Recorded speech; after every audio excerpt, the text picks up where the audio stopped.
intensifie la haine de M. Tshisekedi et son régime envers notre patriarche Joseph Kabila Kabange.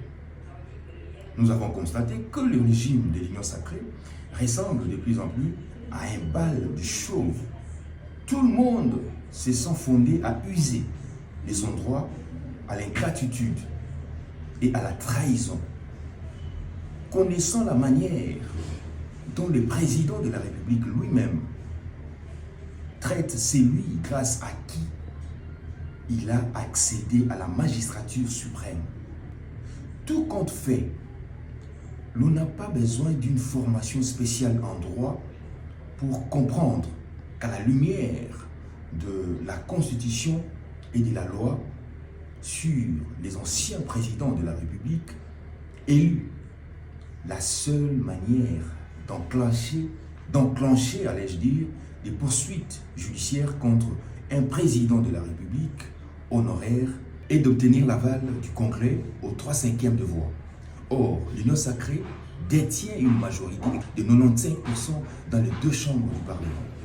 Il ne s'agirait en réalité que d'une formalité banale pour obtenir des poursuites contre le président Joseph Kabila par les biais du Congrès. Si les régimes s'obstinent à violer les droits positifs congolais en la matière, c'est certainement dans le but malsain de démonter les Katangais les uns contre les autres.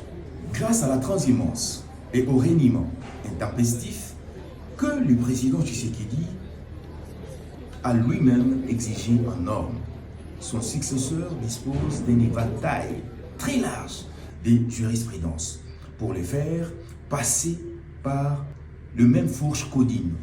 À chacun son tour, chez les coiffeurs, chacun récoltera ce qu'il aura sémé.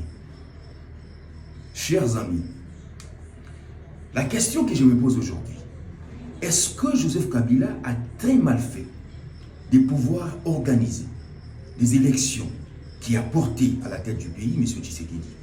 Ça, c'est la question qu'on se pose. Est-ce que Joseph Kabila avait mal fait de faire une passation pacifique du pouvoir entre lui et l'actuel président de la République?